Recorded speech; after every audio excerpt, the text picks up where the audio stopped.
गुरु रामपाल जी परमेश्वर जी की जय हो। परम पिता परमात्मा सारी सृष्टि के रचनहार कुल मालिक असंख्य ब्रह्मांडों के स्वामी जगत गुरु तीनों लोकों में प्रवेश करके सबका भरण पोषण करने वाले राजाधिराज आत्माधार नाथों के नाथ देवों के देव महादेव सर्वेश्वर महेश्वर मृत्युंजय अजरो अमर आदि अनादि सनातनी प्रभु जगत पिता जगदीश्वर श्री श्री 1008 की उपाधि के वास्तविक अधिकारी अकाल मूरत सौद स्वरूपी राम वासुदेव सर्वगतम ब्रह्म परम पूज्य प्रथम पूज्य परम संत परम पुरुष परम धनी परम दयालु सत्य कबीर हक्का कबीर अल्लाहु अकबर बाखबर अल्लाह ताला जगत के तारणहार जगत के मुक्तिदाता जगत के जगन्नाथ हारे के सहारे हिंदुओं के राम मुसलमानों के अल्लाह सिखों के वाहिगुरु ईसाइयों के मसीह दया के सागर दया निधि करुणा के सागर करुणा निधि स्वयंभू परिभू संकट मोचन कष्ट हरण मंगल करण दुख भंजन अविगत कबीर निर्विकार निर्विषम परमात्मा अलय अलेख सतगुरु आदि अनादि सतगुरु असली मर्यादा पुरुषोत्तम असली राम असली कृष्ण असली घनश्याम असली मुरारी राजाओं के राजा महाराजाओं के महाराजा शहंशाहों के शहंशाह सम्राटों के सम्राट भगवानों के भगवान अल्लाहों के अल्लाह प्रभुओं के प्रभु मसीहाओं के मसीह सच्चे वाहिगुरु बाबाओं के बाबा पीरों के पीर सेठों के सेठ जगत सेठ सावलसा सेठ सर्वगुण संपन्न अनंत कोटि कलाओं के स्वामी अनंत कोटि ब्रह्मांडों के नायक योगियों में महायोगी ध्यानियों में महाध्यानी सिद्धों में परम सिद्ध ज्ञानियों में तत्वज्ञानी ब्रह्म ज्ञानी महाज्ञानी परम ज्ञानी सर्वश्रेष्ठ ज्ञानी विज्ञानी युवा कबीर समृद्ध कबीर असमवात अमित ओझा सच्चे रहनुमा करीम अल्लाह सुभान अल्लाह दुनिया के अंतिम पैगंबर 8 सितंबर 1951 से गांव धनाना जिला सोनीपत हरियाणा भारतवर्ष की पावन भूमि पे प्रकट रियल कल्कि भगवान श्री नारायण साकार हरि श्री बाबा साहेब शब्द स्वरूपी राम संत शिरोमणि सतगुरु रामपाल जी परमेश्वर जी के चरण कमल में साध संगति से जुड़े हुए देश विदेश से हम सभी सत्सेवक भाई बहनों का अनंत कोटि दंडवत प्रणाम। सत्साई भाई और बहनों, दया पूज्य गुरुदेव भगवान की सतगुरु रामपाल जी परमेश्वर जी की जिनके शुभ आशीर्वाद से विशेष आशीर्वाद से आप और हम सभी साध संगति से जुड़े हुए सत्सेवक भाई बहन भक्ति मार्ग पर गुरुदेव के तत्व ज्ञान को आधार बनाकर अपनी आत्मा के कल्याणार्थ हेतु निरंतर आगे बढ़ रहे हैं। भाई और बहनों, साध संगतियों का नसीब होना इस कलयुग की पिछली पीढ़ी में आप और हम सभी आत्माओं के ऊपर गुरुदेव भगवान की एक विशेष रजा है। इस रजा को हम सभी भगत भाई बहन इसी प्रकार से बना के रखें। भाई और बहनों, पूज्य गुरुदेव जी के कर कमल से लिखित पवित्र पुस्तक कबीर सागर के सरलार्थ के ऊपर वीडियो बनाने की श्रृंखला जारी है। इस श्रृंखला में आज हमारा ये 52 नंबर का वीडियो है। प्रत्येक वीडियो में गुरुदेव भगवान के आशीर्वाद से हमें कुछ न कुछ सीखने को अवश्य मिलता है। साथ ही गुरुदेव के कर कमल से लिखित होने के कारण इस पवित्र पुस्तक को पढ़ने या सुनने मात्र से भी हम ढेर सारे पुण्य के भागी बनते हैं। तो आज हम 52 नंबर वीडियो में आगे बढ़ते हैं, जहां परमेश्वर जी ने पेज नंबर 491 पे त्रेता युग में कबीर परमेश्वर जी का प्रकट होना लिखा है। यानी जब त्रेता युग आया तो उसमें कबीर परमात्मा किस प्रकार से प्रकट हुए, किन आत्माओं को मिले, कैसे अपनी लीला की। धर्मदास जी ने परमात्मा से प्रसन्न किया। धर्मदास जी ने पूछा, हे बंदी छोड़, आप त्रेता युग में मुनिंदर ऋषि के नाम से अवतरित हुए थे। धर्मदास जी ने क्या कहा कि हे परमेश्वर, हे बंदी छोड़, मेरे गुरुदेव, आप त्रेता युग में मुनिंदर ऋषि के नाम से अवतरित हुए थे। यानी भाई और बहनों, परमात्मा स्वयं ही अवतरित होते हैं, अपना कोई अवतार सतलोक से नहीं भेजते हैं। इसलिए सतलोक आश्रमों से जुड़े हुए भाई बहनों से प्रार्थना है, आप जो 8 सितंबर के दिन अपने गुरुदेव का अवतरण दिवस मनाते हैं, अवतरण दिवस के बहाने जो आप उनका जन्मदिन मनाते हैं, ये आप लोग बहुत बड़ी गलती कर रहे हैं। ये परमात्मा कभी किसी माँ के गर्भ से जन्म नहीं लेता। सतगुरु रामपाल जी स्वयं कबीर देव हैं। 8 सितंबर के दिन ये स्वयं सतलोक से अवतरित हुए हैं, प्रकट हुए हैं। इसलिए इनका जन्मदिन नहीं बल्कि सतगुरु प्रकट दिवस मनाया जाना चाहिए।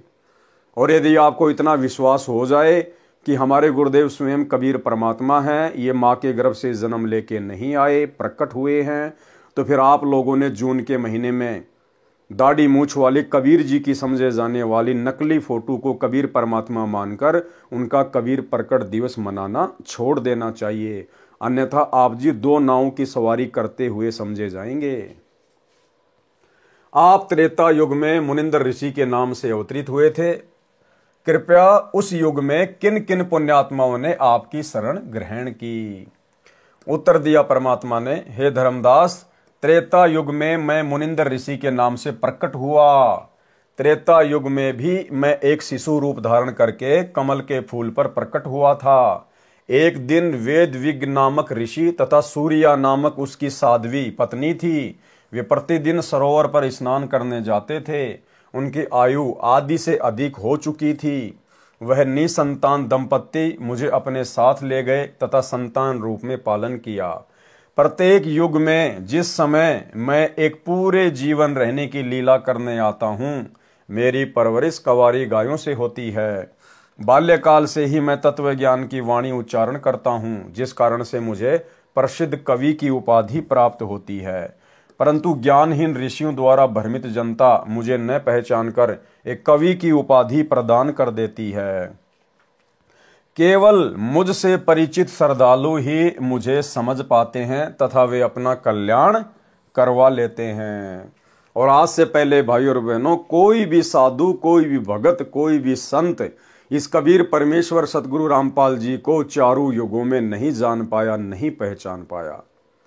इतना तो जान लिया, पहचान लिया कि ये कोई सिद्धि युक्त संत है, इनमें शक्ति है, इनकी शरण में आने के बाद हमारे काम हो जाते हैं। परंतु उस कबीर परमेश्वर को आज से पहले वो जितनी बार भी प्रकट हुए हैं, जिन भी युगों में प्रकट हुए हैं, सतगुरु रूप में आए हुए उस कबीर परमेश्वर को किसी ने भी सत्य पुरुष अर्थात परमात्मा के रूप में हृदय से स्वीकार नहीं किया, जिस कारण से आत्माओं का मोक्ष नहीं हो पाया। ये वर्तमान की कलयुग की बिचली पीढ़ी का समय जो गुरुदेव ने निर्धारित किया है, अब इस समय अनेकों आत्माएं अपने गुरुदेव भगवान को पहचानेंगी, उनको जानेंगी। ये तमाम उदाहरण देखकर, ये तमाम सबूत देखकर, और जो सुख परमात्मा दिया करता है, उन सुखों के आधार से भी आत्माएं अपने भगवान को वर्तमान में पहचानेंगी। केवल मुझसे परिचित श्रद्धालु ही मुझे समझ पाते हैं तथा वे अपना कल्याण करवा लेते हैं। त्रेता युग में कबीर देव का ऋषि मुनिंदर नाम से प्राकाटे लेखक के शब्दों में निम्न पढ़ें। त्रेता युग में कबीर देव कबीर परमेश्वर का मुनिंदर नाम से प्राकाटे। नल तथा नील को शरण में लेना। त्रेता युग में स्वयंभू कबीर देव कबीर परमेश्वर रूपांतरण करके मुनिंदर ऋषि के नाम से आए हुए थे।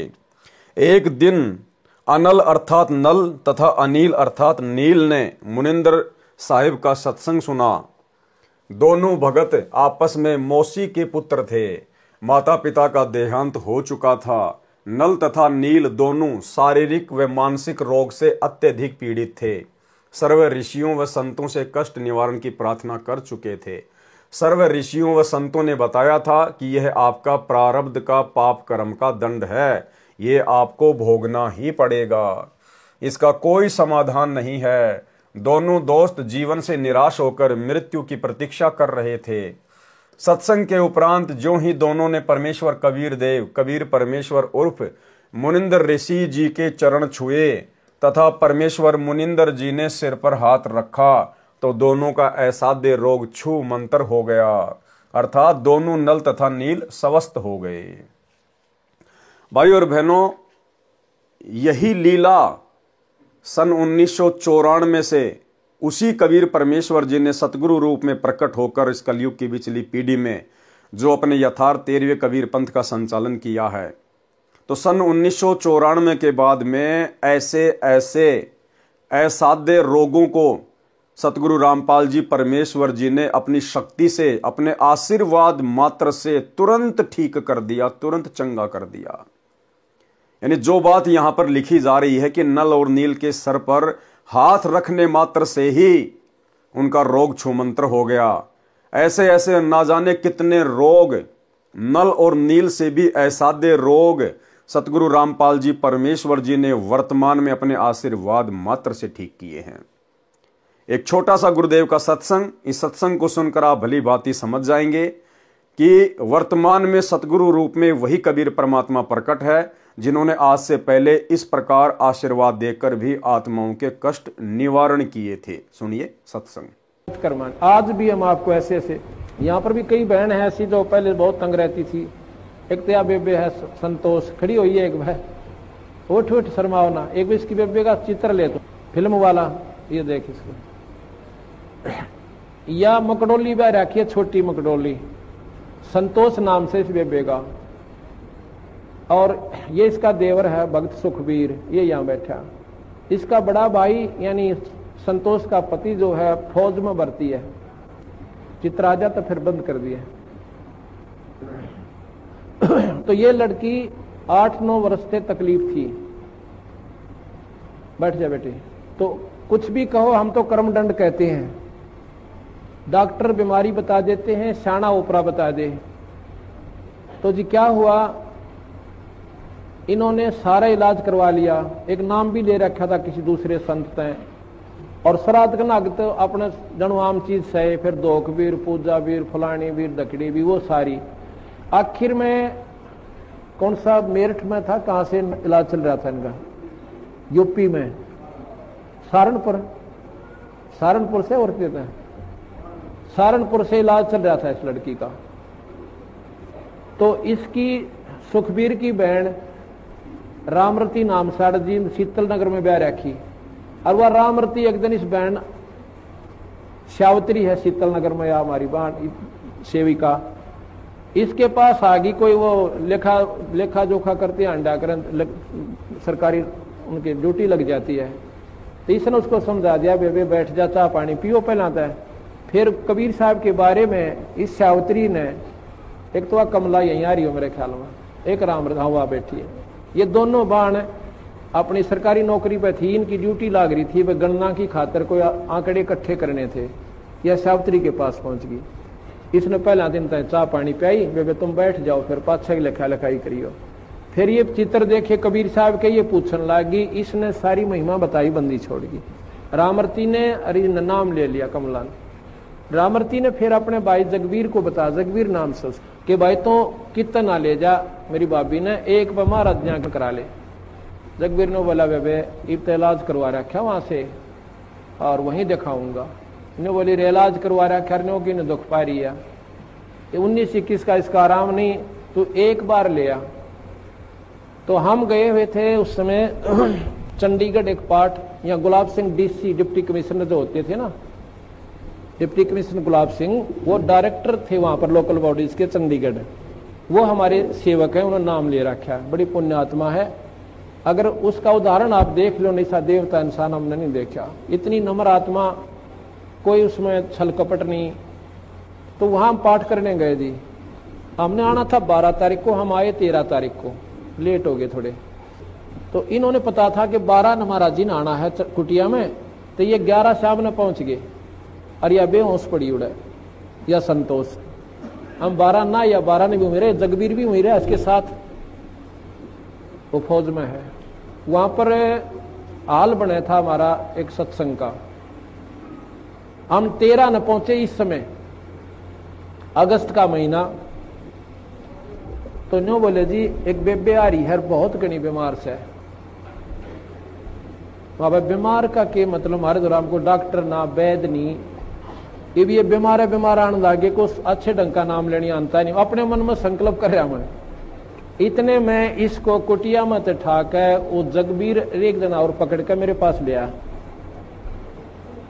और मैं बाहर बैठा था, ऐसे छां आई हुई थी शाम के समय हाल के अंदर। इनको जब पकड़ के वो ले आए, आप विचार कीजिए, सचकर मानिए, जो ही मेरे पास लाके या संतोष बिठाई और जगबीर को पूछना ये बात इसके पति से, न्यू अर्जू सिर जोड़ रखा, इसकी हालत न्यू नाड़ टेढ़ी हो रही छोरी की। खाट के पास बिठाई, जैसे हम स्वाभाविक वैसे हाथ रखते हैं, बेबे ठीक हो जाएगी बेटी, माड़ा मन ना करे, सब करेंगे, बंदी छोड़। मैंने ऐसे हाथ ऊपर से हटाया भी नहीं था, इतना में यह लड़की न्यू बैठ गई कि जानू इसका कुछ भी कोई ना। बोल सतगुरुदेव। बंदी छोड़ कबीर साहेब। वो बोला जा बेटी सेवा करवा। वहां पर सेवा चल रही थी, सेवक थे, मिस्त्री थे, उनकी रोटी बनानी थी। छोरी ने डट कर रोटी बनवाई, सारा काम करवाया।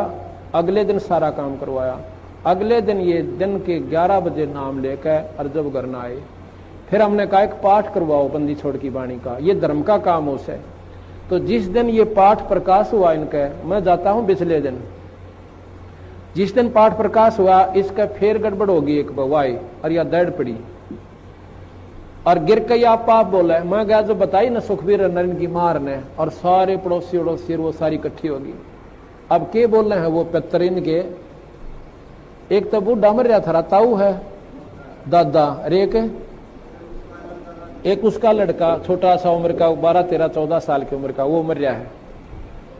और जब पहला न्यो क्या करता, तुमने खोऊंगा धरती पर तय, थारा न्यो कर दूंगा, थारा नाश करूंगा, मेरा हक दे दो फलान। उस दिन वो के बोलिया, मैं तना नाटू था निर्भाग, तुम आज ना ले चला, बड़ा बुढ़ा आदमी मरवा दिया तने। जो बोला तू आज ना ले चला, मैं नाटू था, उनके महाराज जी का नाम ले लिया ही, मारी उड़ा पार बसावक होना। अन्य बोला तो अब आई आज तो हम थारा आगे गलती तय, आज पाछा हम तो बड़ा को नहीं। पर ने बोला जावांगे कि थारी रोखाड़ करया करांगे खेता में। जब बोल सतगुरुदेव। इनका पेटा भरनता ही बंदी छोड़ने ने दिखा था ना, कड़ा बढ़न दे वो नाड़े, अगर इनका यकीन ना होगा तो उस दिन के बाद 2 साल तो ऊपर हो गए इस लड़की ने बंदी छोड़ की कृपा थे इसका स्वस्थ शरीर से। बोल सतगुरुदेव। तो भाई और बहनों, सत्संग सुनकर आप जी को विश्वास हो जाना चाहिए, दास यहां पर आपको अनेकों सत्संग नहीं सुना सकता, केवल आपको एक सत्संग सुनाया है। ऐसे ऐसे ना जाने सैकड़ों की संख्या में गुरुदेव भगवान ने अपनी आत्माओं के कष्ट निवारण किए हैं मात्र अपने आशीर्वाद से। तथा परमेश्वर मुनिंदर जी ने सिर पर हाथ रखा तो दोनों का असाध्य रोग छूमंत्र हो गया, अर्थात दोनों नल तथा नील स्वस्थ हो गए।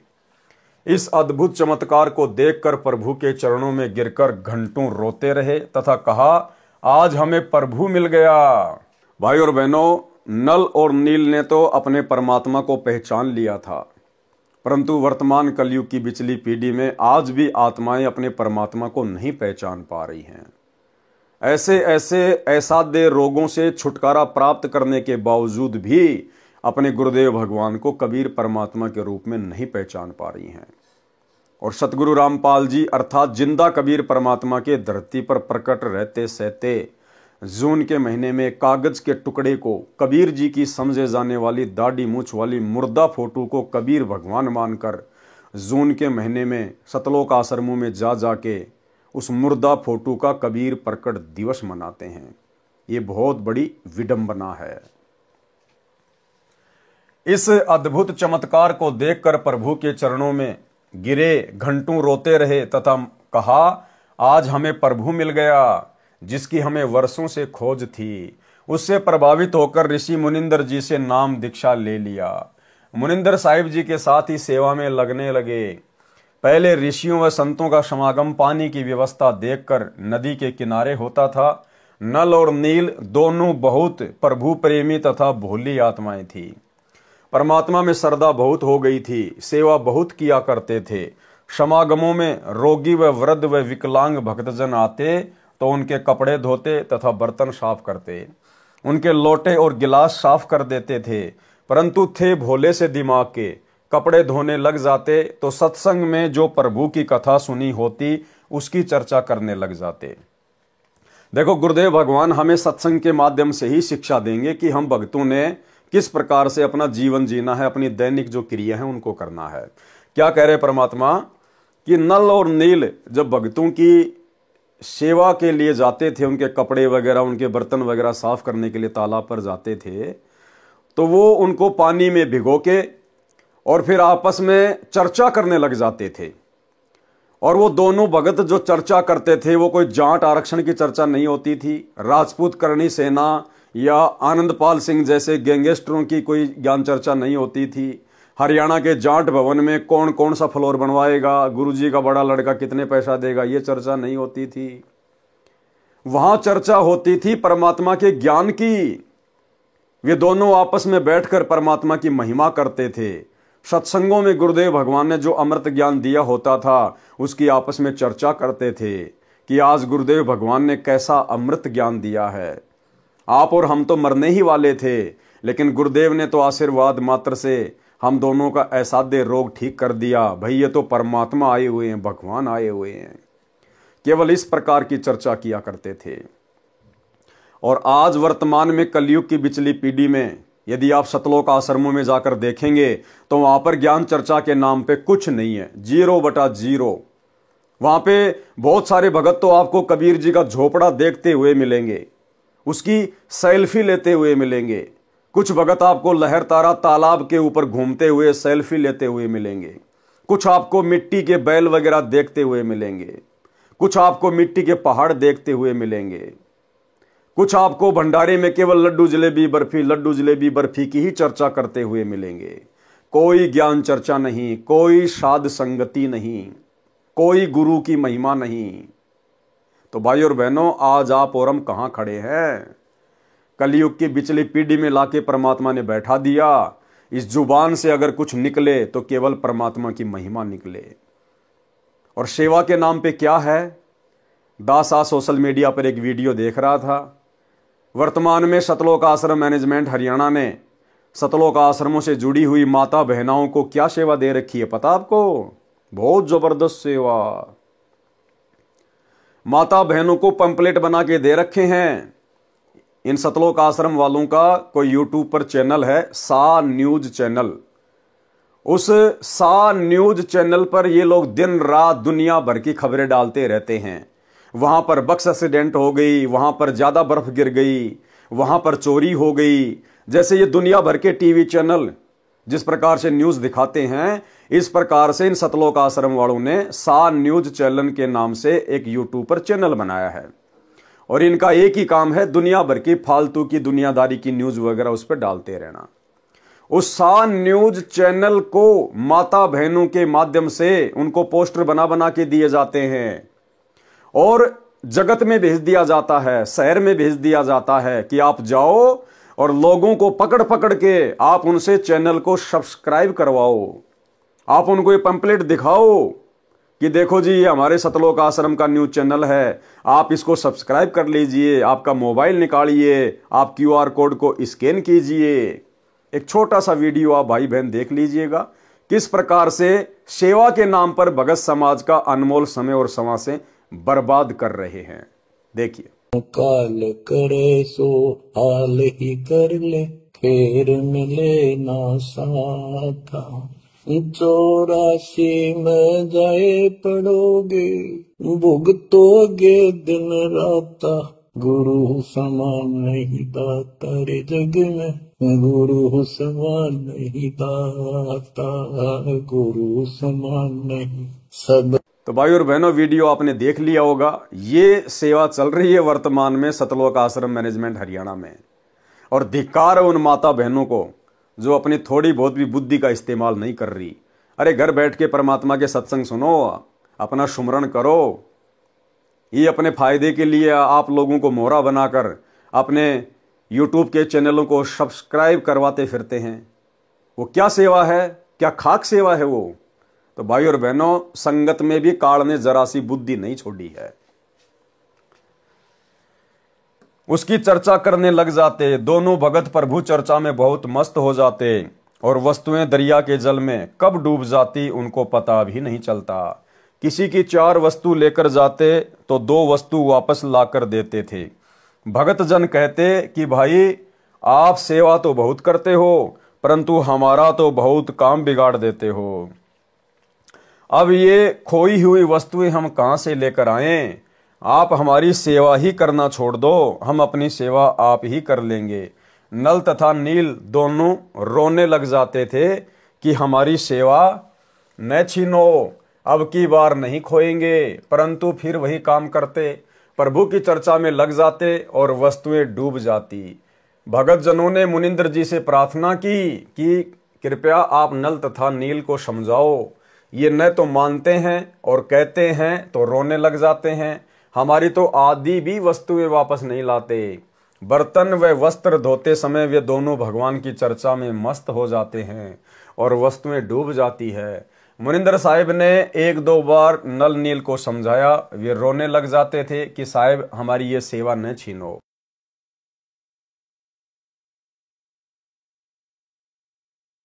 सतगुरु मुनिंदर साहिब ने आशीर्वाद देते हुए कहा, बेटा नल तथा नील खूब सेवा करो, आज के बाद आपके हाथ से कोई भी वस्तु चाहे पत्थर या लोहा भी क्यों ना हो जल में नहीं डूबेगी। समुद्र पर रामचंद्र के पुल के लिए पत्थर तैराना। एक समय की बात है कि सीता जी को रावण उठाकर ले गया। भगवान राम को पता भी नहीं कि सीता जी को कौन उठाकर ले गया। अब दुनिया कहती है राम जी चले ना श्री राम के बिना और वो चले ना हनुमान के बिना, और श्री रामचंद्र जी को पता भी नहीं था कि मेरी औरत को उठा के कौन ले गया। अब बताओ, फिर भी दुनिया उनको परमात्मा परमात्मा कहती है। श्री रामचंद्र जी इधर उधर खोज करते हैं। हनुमान जी ने खोज करके बताया कि सीता माता लंकापति रावण की कैद में है। पता लगने के बाद भगवान राम ने रावण के पास शांति दूत भेजे तथा प्रार्थना की कि सीता लौटा दे, परंतु रावण नहीं माना। युद्ध की तैयारी हुई, तब समस्या यह आई कि समुद्र से सेना कैसे पार करें। भगवान श्री रामचंद्र ने 3 दिन तक घुटनों पानी में खड़ा होकर हाथ जोड़कर समुद्र से प्रार्थना की कि रास्ता दें, परंतु समुद्र टस से मस न हुआ। जब समुद्र नहीं माना तब श्री राम ने उसे अग्नि बाण से जलाना चाहा। भयभीत समुद्र एक ब्राह्मण का रूप बनाकर सामने आया और कहा कि भगवान सबकी अपनी अपनी मर्यादाएं हैं, मुझे जलाओ मत, मेरे अंदर ना जाने कितने जीव जंतु बसे हैं। अगर आप मुझे जला भी दोगे तो भी आप मुझे पार नहीं कर सकते, क्योंकि यहां पर बहुत गहरा गड्ढा बन जाएगा जिसको आप कभी भी पार नहीं कर सकते। समुद्र ने कहा, भगवान ऐसा काम करो कि सर्प भी मर जाए और लाठी भी ना टूटे, मेरी मर्यादा भी रह जाए और आपका पुल भी बन जाए। तब भगवान श्री राम ने समुद्र से पूछा कि वह क्या है। ब्राह्मण रूप में खड़े समुद्र ने कहा कि आपकी सेना में नल और नील नाम के 2 सैनिक हैं। उनके पास उनके गुरुदेव से प्राप्त एक ऐसी शक्ति है कि उनके हाथ से पत्थर भी तैर जाते हैं। हर वस्तु चाहे वह लोहे की हो तैर जाती है। श्री रामचंद्र ने नल तथा नील को बुलाया और उनसे पूछा कि क्या आपके पास कोई ऐसी शक्ति है। तो नल तथा नील ने कहा कि हाँ जी, हमारे हाथ से पत्थर भी नहीं डूबेंगे। तो श्री राम ने कहा कि परीक्षण करवाओ। उन नादानों नल तथा नील ने सोचा कि आज सबके सामने तुम्हारी बहुत महिमा होगी। उस दिन उन्होंने अपने गुरुदेव मुनिंदर जी कबीर परमेश्वर जी को यह सोचकर याद नहीं किया कि अगर हम उनको याद करेंगे तो कहीं श्री राम ये न सोच ले कि इनके पास शक्ति नहीं है, ये तो कहीं और से मांगते हैं। उन्होंने पत्थर उठाकर समुद्र के जल में डाला तो वह पत्थर डूब गया। नल तथा नील ने बहुत कोशिश की परंतु उनसे पत्थर नहीं तैरे। तब भगवान राम ने समुद्र की ओर देखा, मानो कहना चाह रहे हों कि आप तो झूठ बोल रहे थे, इनमें तो कोई शक्ति नहीं है। समुद्र ने कहा कि नल नील, आज तुमने अपने गुरुदेव को याद नहीं किया, कृपया अपने गुरुदेव को याद करो। वे दोनों समझ गए कि आज तो हमने गलती कर दी। उन्होंने सतगुरु मुनिंदर साहिब जी को याद किया। सतगुरु मुनिंदर कबीर परमेश्वर वहां पर पहुंच गए। भगवान रामचंद्र जी ने कहा कि हे ऋषिवर, मेरा दुर्भाग्य है कि आपके सेवकों से पत्थर नहीं तैर रहे हैं। मुनिंदर साहिब ने कहा कि अब इनके हाथ से कभी तैरेंगे भी नहीं, क्योंकि इनको अभिमान हो गया है। सतगुरु की वाणी प्रमाण करती है कि गरीब जैसे माता गर्भ को राखे यतन बनाए, ठेस लगे तो क्षीण होवे, तेरी ऐसे भक्ति जाए। उस दिन के बाद नल तथा नील की वह शक्ति समाप्त हो गई। श्री रामचंद्र जी ने परमेश्वर मुनिंदर साहिब जी से कहा कि हे ऋषिवर, मुझ पर बहुत आपत्ति पड़ी हुई है, दया करो, किसी प्रकार सेना पर ले पार हो जाए। जब आप अपने सेवकों को शक्ति दे सकते हो तो प्रभु मुझ पर भी कुछ रजा करो। मुनिंदर साहिब जी ने कहा कि ये जो सामने वाला पहाड़ है, मैंने उसके चारों तरफ एक रेखा खींच दी है, इसके बीचों बीच के पत्थर उठा लाओ, वे नहीं डूबेंगे। श्री राम ने परीक्षण के लिए पत्थर मंगवाया, उसको पानी पर रखा तो वह तैरने लग गया। नल तथा नील कारीगर भी थे। हनुमान जी प्रतिदिन भगवान याद किया करते थे। अपनी दैनिक क्रिया भी करते रहने के लिए राम राम भी लिखता रहा और पहाड़ के पहाड़ उठाकर ले आता था।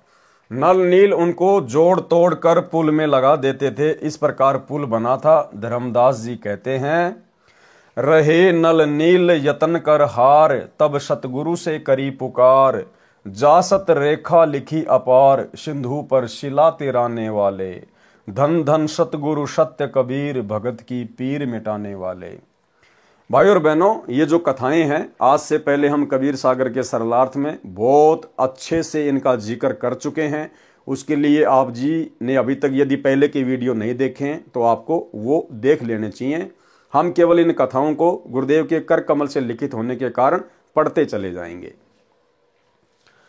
कोई कहता था कि हनुमान जी ने पत्थर पर राम नाम लिख दिया था, इसलिए पत्थर तैर गए। कोई कहता था कि नल नील ने पुल बनाया था। कोई कहता था कि श्री राम ने पुल बनाया था। परंतु यह सत कथा ऐसे है जो ऊपर लिखी है। सत कबीर की साखी, पृष्ठ 179 से 182 तक। पीव पिछाण के अंग। कबीर तीन देव को सब कोई ध्यावे, चौथे देव का मर्म न पावे। यानी ब्रह्मा विष्णु महेश को तो सभी ध्याते हैं, सभी पूजते हैं, लेकिन चौथा जो इनका पिता है ज्योति निरंजन काल, उसको कोई नहीं जानता। चौथा छाड़ पंचम को ध्यावे, कहे कबीर सो हम पर आवे। उस चौथे को छोड़कर भी, ज्योति निरंजन को भी छोड़कर परमात्मा कहते हैं जो पांचवे को ध्यावेगा, पांचवे की पूजा करेगा। पांचवा कौन? खुद कबीर साहेब, कहे कबीर सो हम पे आवे, वही मोक्ष प्राप्त कर सकता है। कबीर ओमकार निश्चय भया, ये करता मत जान, साचा शब्द कबीर का पर्दे माही पहचान। ओमकार निश्चय भया, ओमकार बोध है इस ब्रह्म का, क्योंकि इस ज्योति निरंजन का ब्रह्म का मंत्र है ओम। गीता अध्याय 8 श्लोक नंबर 13। ओम इति एक अक्षर ब्रह्म व्यवहरण माम अनुस्मरण, ये प्रयाति तजम देहम सयाति परमाम गतम। तो परमात्मा कहते हैं खाली ओम को ही सर्वश्रेष्ठ मत मानो, सबसे ऊपर मत मानो।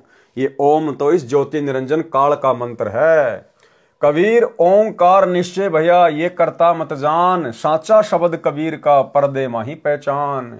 अब वो साचा शब्द आज सतगुरु रामपाल जी परमेश्वर यानी ये कबीर परमात्मा स्वयं लेकर आए हैं। इनकी शरण में आने के बाद ही पहचान होगी।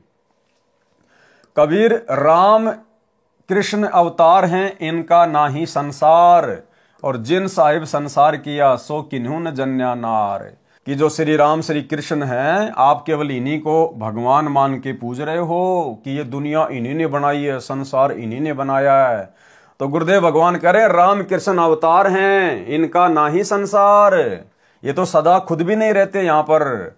और जिन साहिब संसार किया, और जिस परमात्मा ने पूरी दुनिया को रचा है, सो किन्हू न जन्या नार, उसको तो किसी औरत ने जन्म नहीं दिया, वो तो स्वयंभू होता है, स्वयं प्रकट होता है। कबीर चार भुजा के भजन में भूली परे सब संत। चार भुजा कौन? ब्रह्मा विष्णु महेश के चार चार भुजा हैं।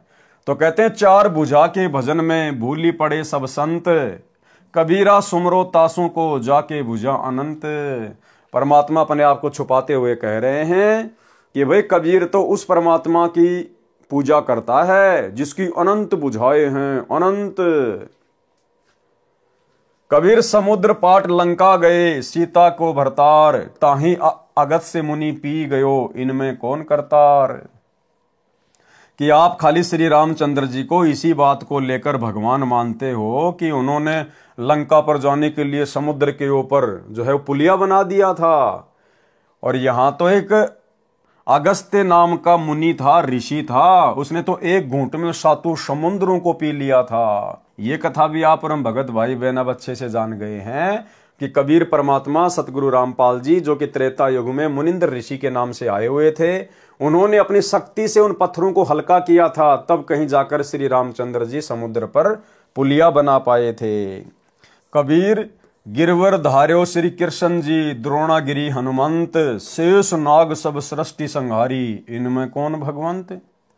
अगर आप इसी बात से रामचंद्र जी को भगवान मान रहे हैं कि उन्होंने समुद्र पे पुलिया बना दिया, तो श्री कृष्ण जी ने तो गोवर्धन पर्वत को अपनी एक उंगली पर उठा लिया था, और हनुमान जी ने द्रोणागिरी पहाड़ को उठा लिया था, जो गोवर्धन से भी कई गुना ज्यादा लंबा चौड़ा था। और फिर शेषनाग ने तो आप लोगों के अनुसार पूरी पृथ्वी को ही अपने अपने फन के ऊपर उठा रखा है। फिर इनमें सबसे बड़ा भगवान कौन हुआ? तो ये तो है लोकवेद, सुनी सुनाई बातें। असलियत क्या है? गिरवर धार्यो कृष्ण जी, श्री कृष्ण जी का रूप बनाकर वो गोवर्धन पर्वत भी अपनी उंगली पर सतगुरु रामपाल जी परमेश्वर जी ने, इस कबीर परमात्मा ने उठाया था। और द्रोणागिरी पहाड़ को भी हनुमान जी का रूप बनाकर, हनुमान जी को अपनी शक्ति देकर उस कबीर परमात्मा सतगुरु रामपाल जी ने उठाया था। हनुमान जी के बस की बात नहीं थी। और ये जो सृष्टि है, इस सृष्टि को भी परमात्मा ने अपने वचन से स्त्री किया हुआ है, किसी बैल के सींग पर या शेषनाग के फण के ऊपर नहीं टिकी हुई है। कबीर काटे बंधन विपत्ति में कठिन किया संग्राम, चीनो रे नर प्राणियां गरुड़ बड़ो के राम। इन सब वाणियों का सरलार्थ भाई और बहनों आप और हम पहले पढ़ चुके हैं, इसलिए हम सीधे सीधे आगे बढ़ेंगे।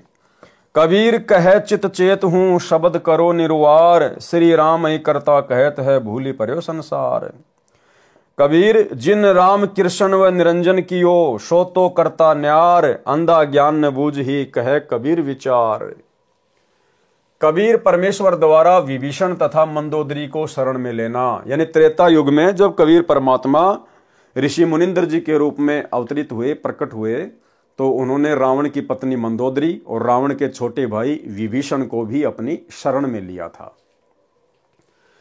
परमेश्वर मुनिंद्र जी अनल अर्थात नल तथा अनिल अर्थात नील को शरण में लेने के उपरांत श्री लंका में गए। वहां पर एक परम भगत विचित्र चंद्र विजय जी का 16 सदस्यों का परिवार रहता था। वे भाट जाति में उत्पन्न पुण्यकर्मी प्राणी थे। परमेश्वर मुनिंद्र अर्थात कबीर देव जी का उपदेश सुनकर पूरे परिवार ने नामदान प्राप्त किया। परम भगत विचित्र चंद्र विजय जी की पत्नी भगतमती करमवती लंका के राजा रावण की रानी मंदोदरी के पास नौकरी करती थी। रानी मंदोदरी को हंसी मजाक, अच्छे मंदे चुटकुले सुनाकर उसका मनोरंजन करती थी। भगत चंद्र विजय राजा रावण के पास दरबार में नौकरी करता था। राजा की बड़ाई के गाने सुनाकर उसे प्रसन्न करता था। भगत विचित्र चंद्र विजय की पत्नी भगतमती करमवती परमेश्वर से उपदेश प्राप्त करने के उपरांत रानी मंदोदरी को प्रभु चर्चा, जो सृष्टि रचना अपने सतगुरुदेव मुनिंद्र जी से सुनी थी, प्रतिदिन सुनाने लगी। भगतमती मंदोदरी रानी को अति आनंद आने लगा। कई कई घंटों तक प्रभु की सतकथा को भगतमती करमवती सुनाती रहती तथा मंदोदरी की आंखों से आंसू बहने लगते। एक दिन रानी मंदोदरी ने करमवती से पूछा, आपने ये ज्ञान किससे सुना? आप तो बहुत अनाप शनाप बातें किया करती थी। इतना बदलाव परमात्मा तुल्य संत बिना नहीं हो सकता। तब करमवती ने बताया कि हमने एक परम संत से अभी अभी उपदेश लिया है। रानी मंदोदरी ने संत के दर्शन की अभिलाषा व्यक्त करते हुए कहा, आपके गुरु अब की बार आए तो उन्हें हमारे घर बुला कर लाना। अपनी मालकिन का आदेश प्राप्त करके शीश झुकाकर सत्कार पूर्वक कहा कि जो आपकी आज्ञा, आपकी नौकरानी वही करेगी। मेरी एक विनती है, कहते हैं कि संत को आदेश पूर्वक नहीं बुलाना चाहिए, स्वयं जाकर दर्शन करना श्रेयकर होता है, और जैसे आपकी आज्ञा वैसा ही होगा। महारानी मंदोदरी ने कहा कि अब के आपके गुरुदेव जी आए तो मुझे बताना, मैं स्वयं उनके पास जाकर दर्शन करूंगी। परमेश्वर ने फिर श्रीलंका में कृपा की। मंदोदरी रानी ने उपदेश प्राप्त किया। कुछ समय उपरांत अपने प्रिय देवर भगत विभीषण जी को उपदेश दिलाया। भगतमती मंदोदरी उपदेश प्राप्त करके अहरनिश प्रभु स्मरण में लीन रहने लगी, यानी दिन रात प्रभु के स्मरण में लीन रहने लगी। अपने पति रावण को भी सतगुरु मुनिंद्र जी से उपदेश प्राप्त करने की कई बार प्रार्थना की, परंतु रावण नहीं माना तथा कहा करता था कि मैंने परम शक्ति महेश्वर मृत्युंजय शिव जी की भक्ति की है, इसके तुल्य कोई शक्ति नहीं है, आपको किसी ने बहका लिया है। कुछ ही समय उपरांत वनवास प्राप्त श्री सीता जी का अपहरण करके रावण ने अपने 9 लखा बाग में कैद कर लिया। भगतमती मंदोदरी के बार बार प्रार्थना करने से भी रावण ने माता सीता जी को वापस छोड़कर आना स्वीकार नहीं किया।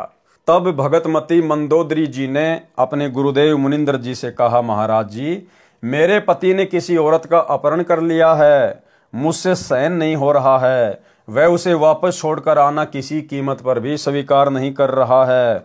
आप दया करो मेरे प्रभु, आज तक जीवन में मैंने ऐसा दुख नहीं देखा था। परमेश्वर मुनिंद्र जी ने कहा कि बेटी मंदोदरी, ये औरत कोई साधारण स्त्री नहीं है। श्री विष्णु जी को श्रापवश पृथ्वी पर आना पड़ा है।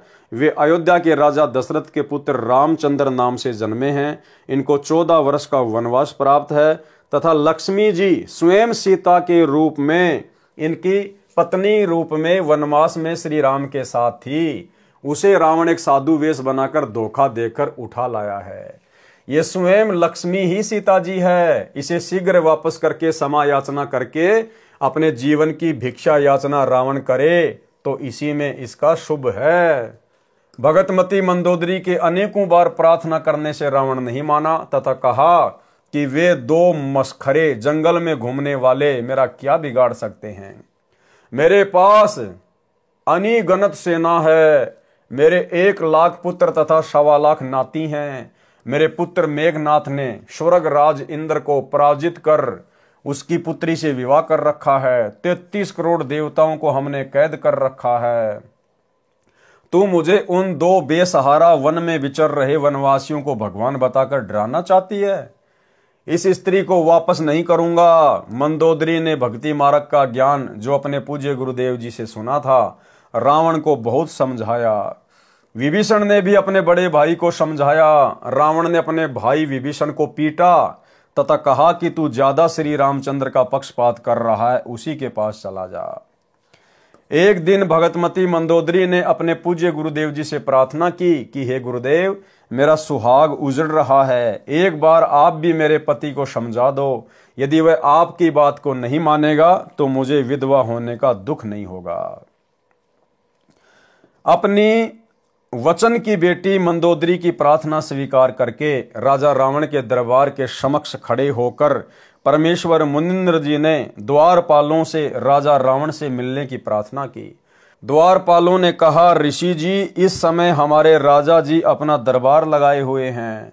इस समय अंदर का संदेशा बाहर आ सकता है, बाहर का संदेश अंदर नहीं जा सकता। हम विवश हैं। तब पूर्ण प्रभु अंतर्ध्यान हुए तथा राजा रावण के दरबार में प्रकट हो गए।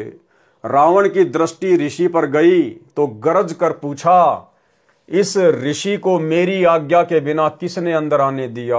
उन द्वारपालों को लाकर मेरे सामने कत्ल कर दो। तब परमेश्वर ने कहा, राजन, आपके द्वारपालों ने स्पष्ट मना कर दिया था, उन्हें पता नहीं कि मैं कैसे अंदर आ गया।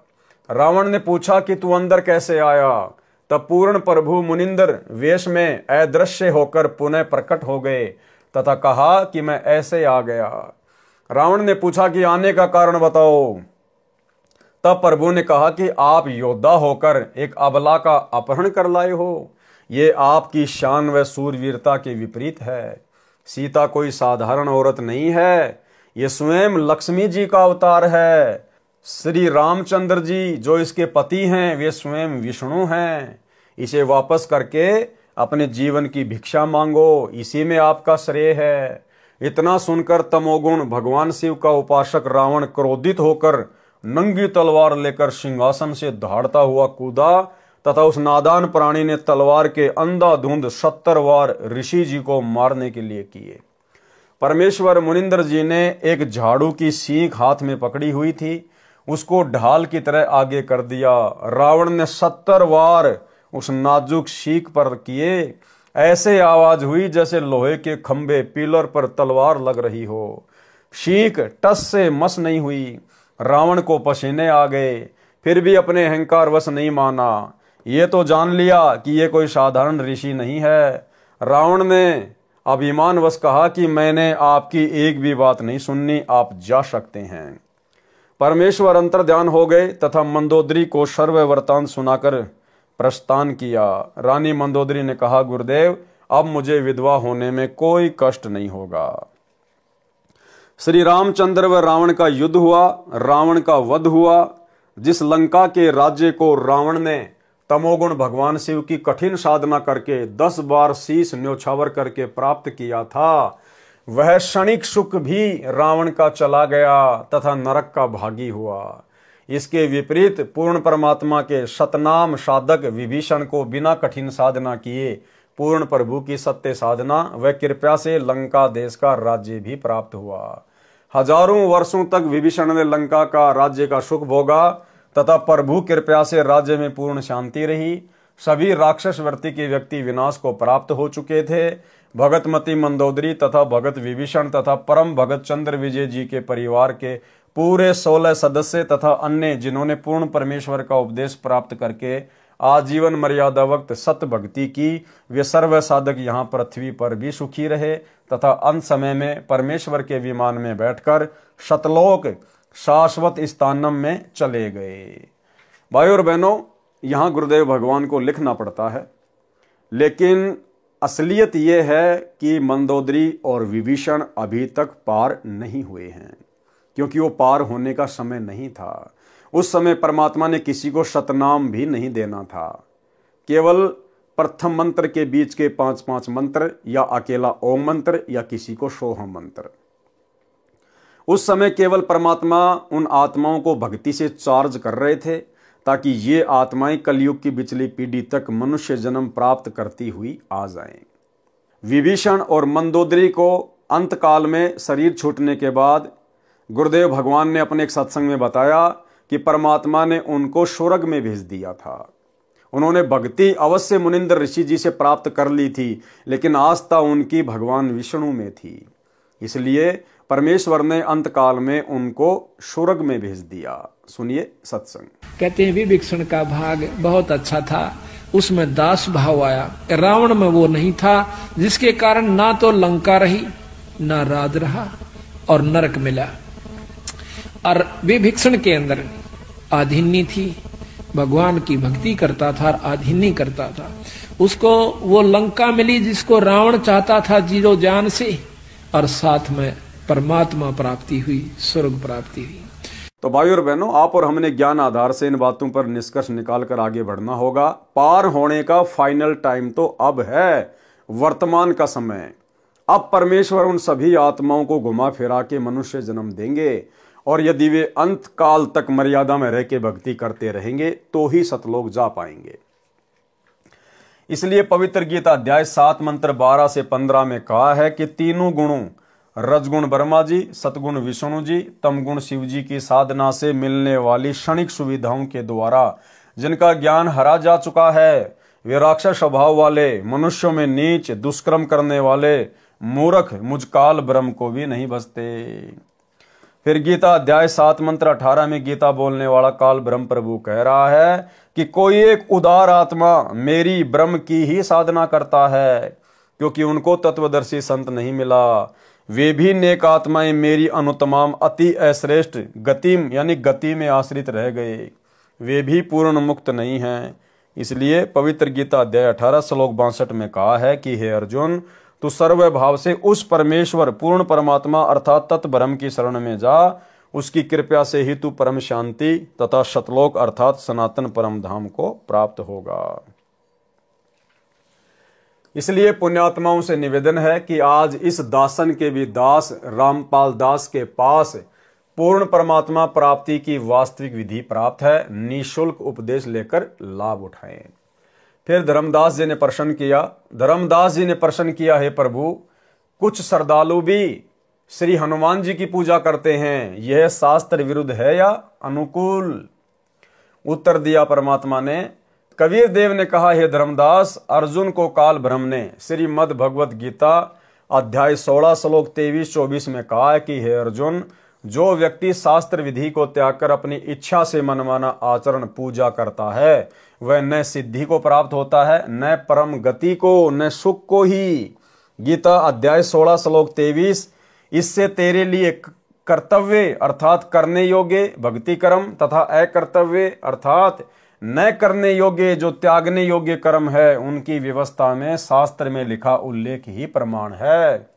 ऐसा जानकर तू शास्त्र विधि से नियत भक्ति कर्म अर्थात साधना ही करने योग्य है। गीता अध्याय 16 श्लोक 24।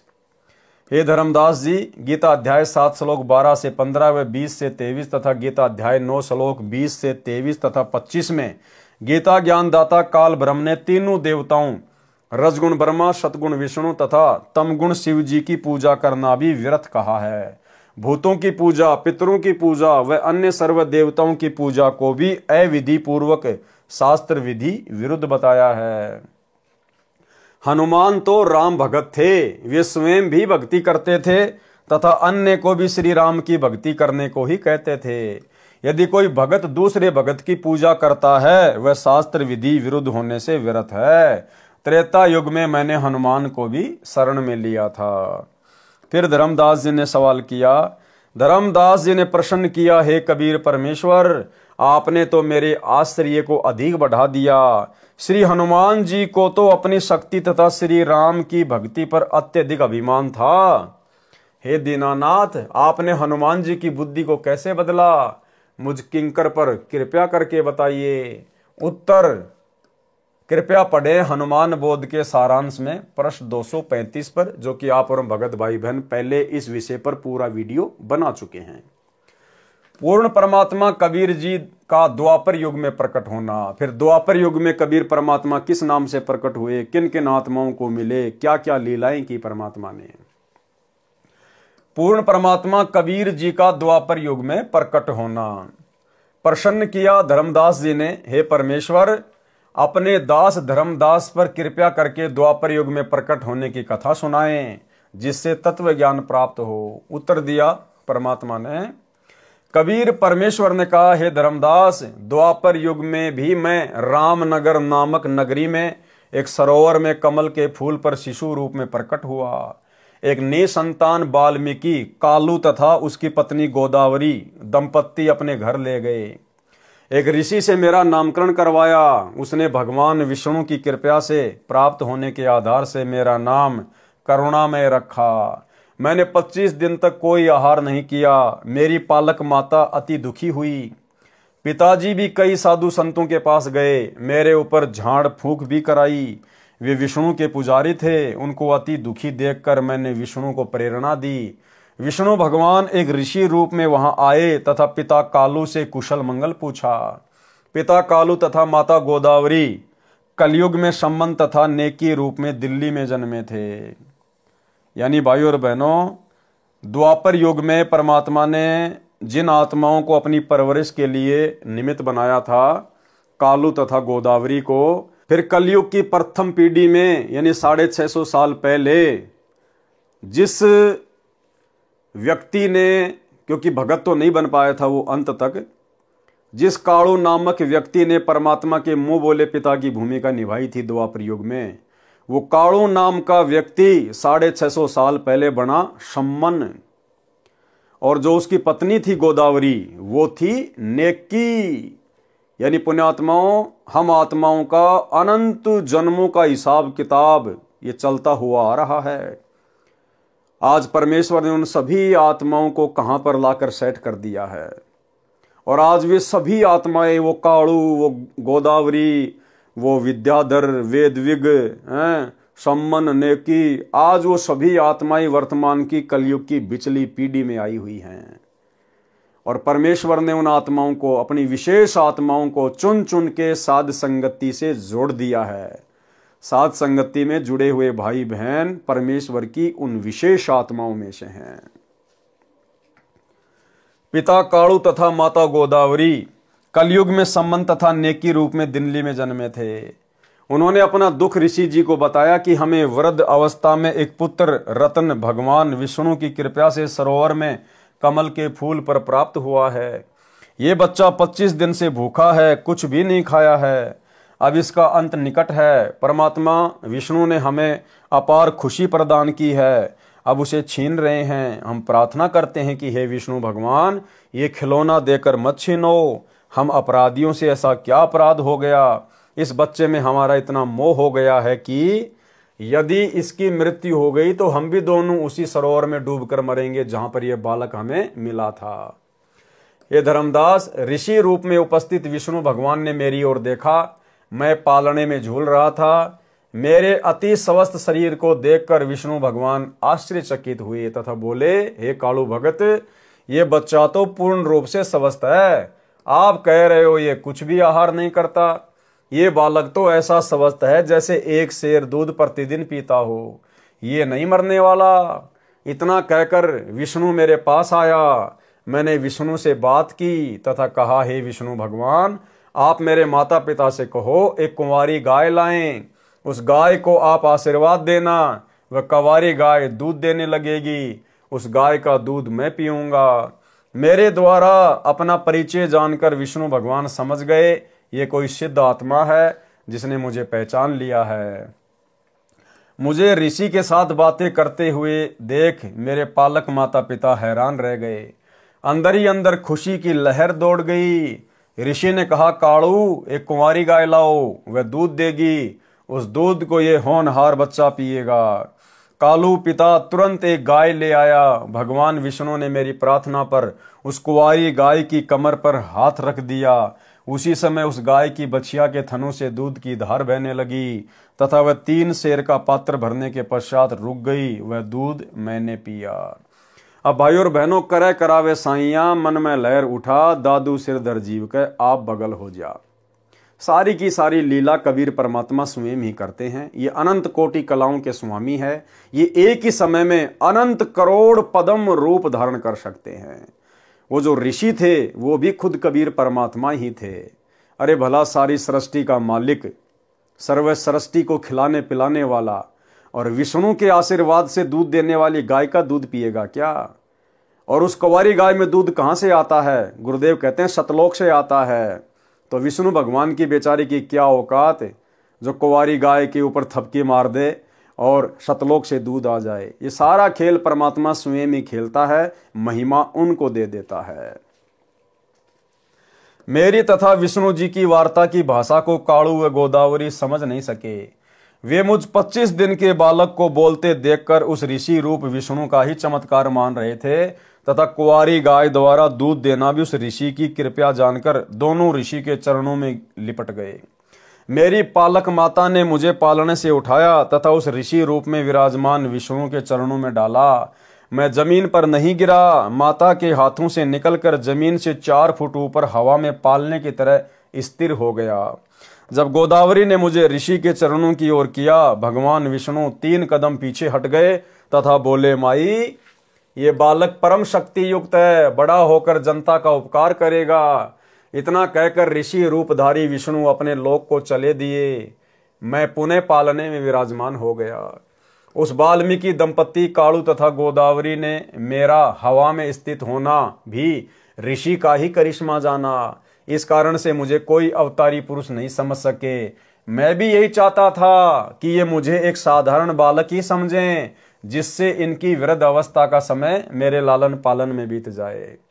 और देखो भाई और बहनों, कितना दयालु परमात्मा है। उस कालू ने और उसकी पत्नी गोदावरी ने द्वापर युग में परमात्मा से उस समय नाम दीक्षा नहीं ली। उसके बावजूद भी भाई और बहनों, परमात्मा ने उनको अपने परम भगत के रूप में जन्म दिया, सम्मन और नेकी के रूप में। उसी सम्मन को फिर आगे अब्राहिम सुल्तान का जन्म दिया। तो भाई और बहनों, जरूरी नहीं है कि यह परमात्मा जब कोई इससे उपदेश लेगा तो ही उनको सर्व लाभ देगा, उन आत्माओं का उद्धार करेगा। ये सब कुछ परमात्मा ने पहले से ही निर्धारित किया हुआ है। जिस समय हम अपने पिता से धोखा करके सतलोक से काल के साथ आए थे, उसी समय इस कबीर परमात्मा सतगुरु रामपाल जी ने हमारे सतलोक वापस जाने का दिन समय निश्चित कर दिया था। उस बीच के समय में तो केवल हमने सजा भोगनी है, सजा कि अपने बाप के साथ में गद्दारी करने की, अपने भगवान के अंदर दोष देखने की कितनी बड़ी सजा मिलती है।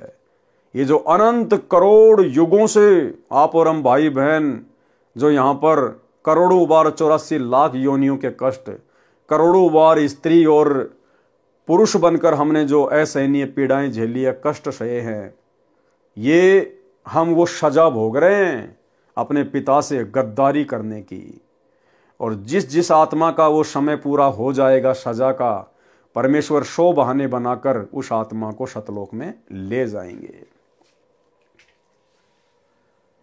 मैं शिशु काल में ही तत्व ज्ञान की वाणी उच्चारण करने लगा। उस नगरी में अकाल गिर गया। मेरे माता पिता मुझे लेकर बनारस काशी आए तथा वहां रहने लगे। कलयुग में कालू का जन्म सम्मन रूप में तथा गोदावरी का जन्म नेकी के रूप में दिल्ली में हुआ। जो कबीर जी की शरण में आए, उनका एक पुत्र सेऊ शिव भी परमात्मा की शरण में आया। काशी नगर में एक सुदर्शन नाम का वाल्मीकि जाति का पुण्यात्मा मेरी वाणी सुनकर बहुत प्रभावित हुआ। मैंने सुदर्शन भगत को सृष्टि रचना सुनाई। सुदर्शन मेरी हम उम्र था। उस समय मेरी लीला में आयु 12 वर्ष की थी। जब काशी के विद्वानों से ज्ञान चर्चा होती थी, सुदर्शन भी मेरे साथ जाता था। एक दिन सुदर्शन ने कहा, हे करुणामय, आप जो ज्ञान सुनाते हो इसका समर्थन कोई भी ऋषि नहीं करता। आपके ज्ञान पर कैसे विश्वास हो? हे करुणामय, आप ऐसी कृपा करो जिससे मेरा भ्रम दूर हो जाए। हे धर्मदास, मैंने उस प्यारी आत्मा सुदर्शन को सतलोक के दर्शन कराए। आपकी तरह उसको भी 3 दिन तक ऊपर के सर्वलोकों में ले गया। सुदर्शन का पंच भौतिक शरीर अचेत हो गया। सुदर्शन भी अपने माता पिता का इकलौता पुत्र था।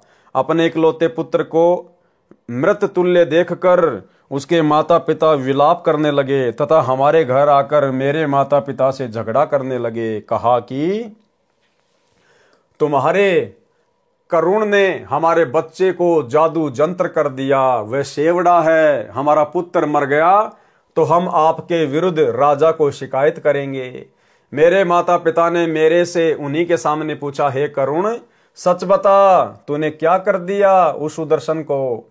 मैंने कहा, वह सतलोक देखना चाहता था, इसलिए उसे सतलोक दर्शन के लिए भेजा है।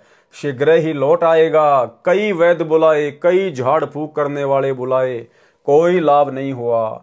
तीसरे दिन सुदर्शन के माता पिता रोते हुए मेरे पास आए। बोले, बेटा करुण, हमारे पुत्र को ठीक कर दे, हम तेरे आगे हाथ जोड़ते हैं। मैंने कहा, माई, तुम्हारा पुत्र नहीं मरेगा।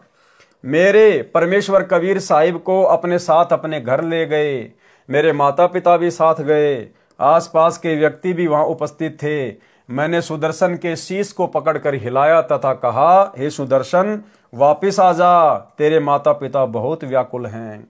इतना कहते ही सुदर्शन ने आंखें खोली, चारों ओर देखा, अपने सिर की ओर मुझे नहीं देख सका।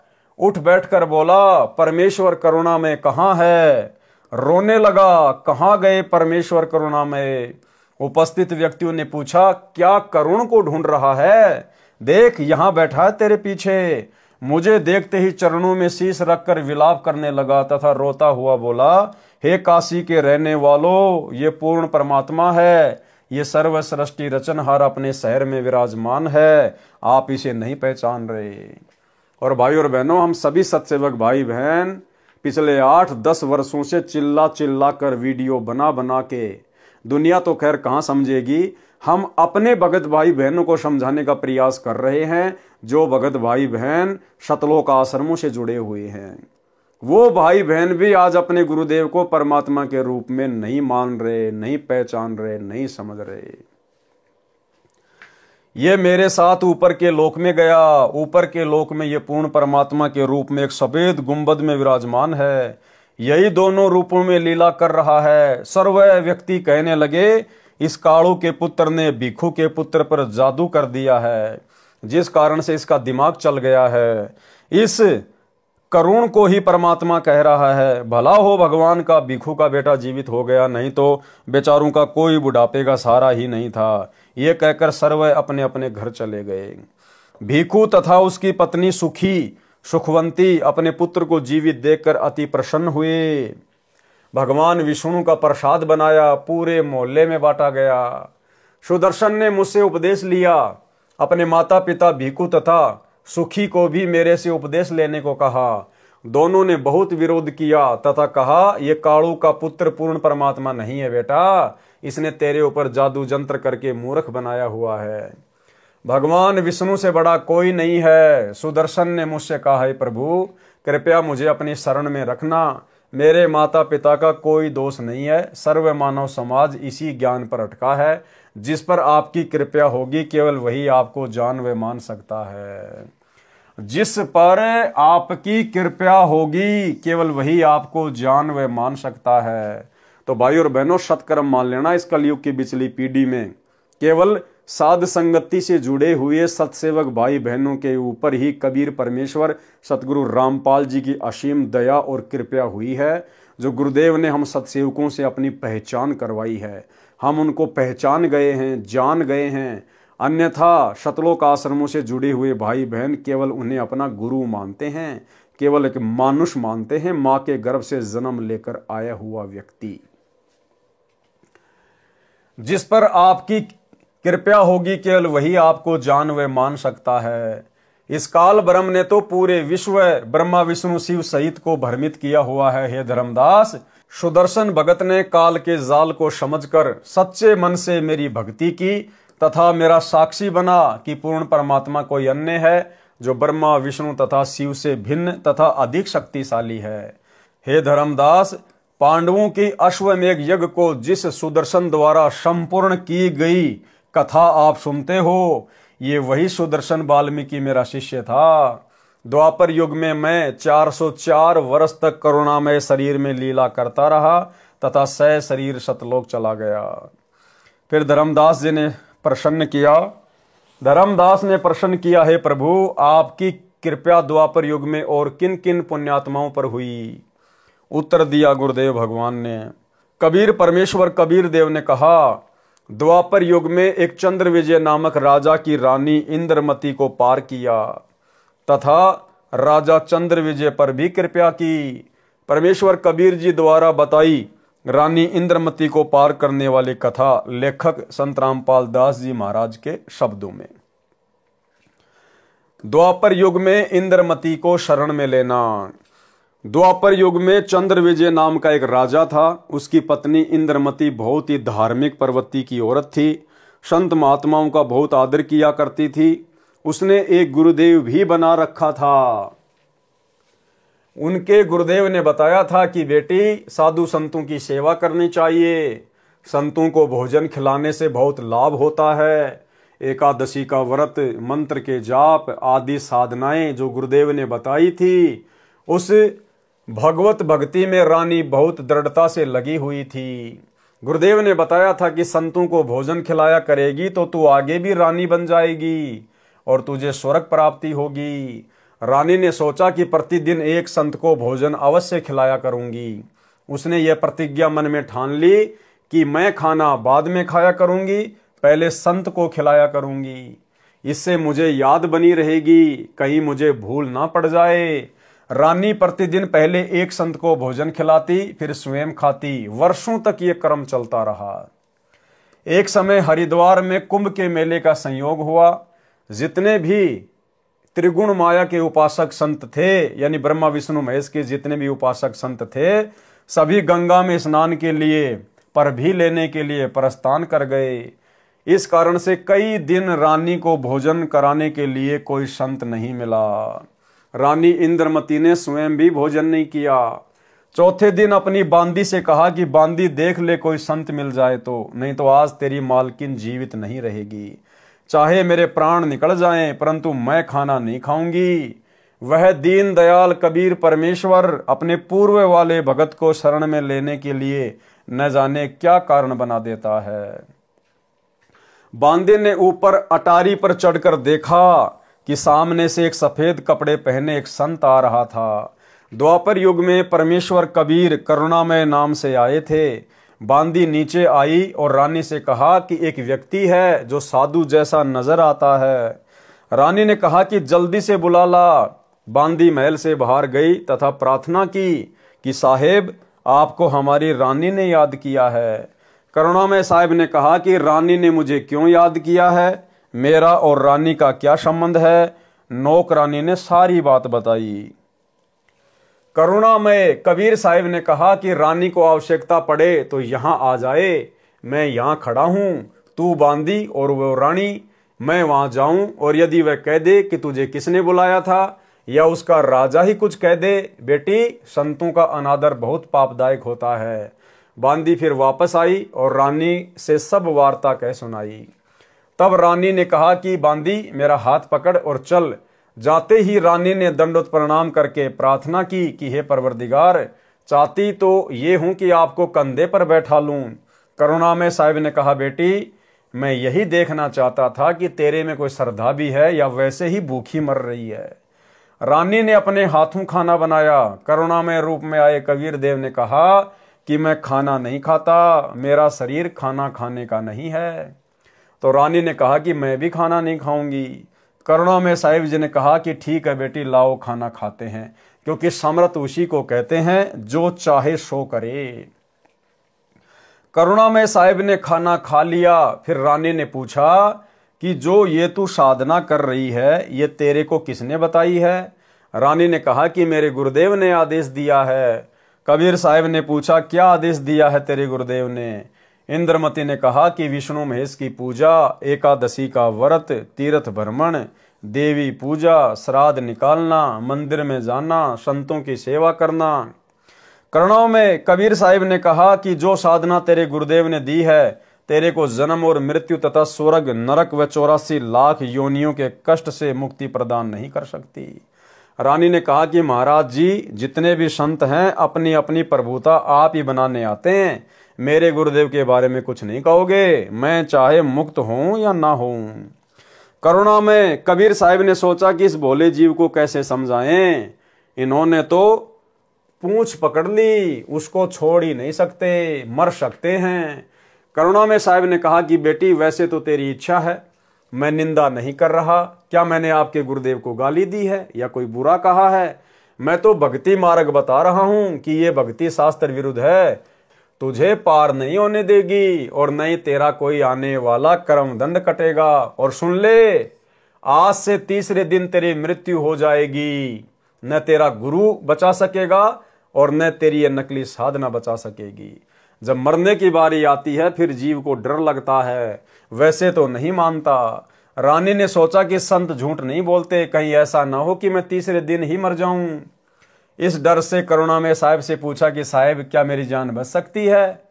कबीर साहिब करुणामय ने कहा कि बच सकती है, अगर तू मेरे से उपदेश लेगी, मेरी शिष्या बनेगी, पिछली पूजाएं त्यागेगी, तब तेरी जान बचेगी। इंद्रमती ने कहा, मैंने सुना है कि गुरुदेव नहीं बदलना चाहिए, पाप लगता है। कबीर साहिब करुणामय ने कहा कि नहीं पुत्री, ये भी तेरा भ्रम है।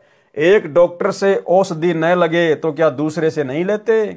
एक 5वीं कक्षा का अध्यापक होता है, फिर एक उच्च कक्षा का अध्यापक होता है। बेटी अगली कक्षा में जाना होगा, क्या सारी उम्र 5वीं कक्षा में ही लगी रहेगी? इसको छोड़कर जाना पड़ेगा। तू अब आगे की पढ़ाई पढ़, मैं पढ़ाने आया हूं। वैसे तो नहीं मानती, परंतु मृत्यु दिखने लगी कि संत कह रहा है तो कहीं बात ना बिगड़ जाए। ऐसा विचार करके इंद्रमती ने कहा कि जैसे आप कहोगे मैं वैसे ही करूंगी। करुणा में कबीर साहिब ने उपदेश दिया, कहा कि तीसरे दिन मेरे रूप में काल आएगा, तू उससे बोलना मत। जो मैंने नाम दिया है 2 मिनट तक इसका जाप करना, 2 मिनट के बाद उसको देखना है, उसके बाद सत्कार करना है। वैसे तो गुरुदेव आए तो अति शीघ्र चरणों में गिर जाना चाहिए, ये मेरा केवल इस बार आदेश है। रानी ने कहा ठीक है जी। रानी को तो चिंता बनी हुई थी, श्रद्धा से जाप कर रही थी। कबीर साहिब करुणामय साहिब का रूप बनाकर गुरुदेव रूप में काल आया। अब भाई और बहनों, इस विषय में दास पहले बहुत सारे वीडियो बना चुका है कि कबीर परमेश्वर जी के रूप में काल कभी भी धरती पे नहीं आ सकता। कभी भी वो हमारे पूज्य गुरुदेव सतगुरु रामपाल जी का रूप नहीं बना सकता, क्योंकि वर्तमान में जो रूप धरती पर आप जी देख रहे हैं सतगुरु रामपाल जी का, ये इनका वास्तविक रूप है, शतलोकी रूप है, और काल इनका पुत्र है। काल कभी भी अपने बाप का रूप नहीं बना सकता।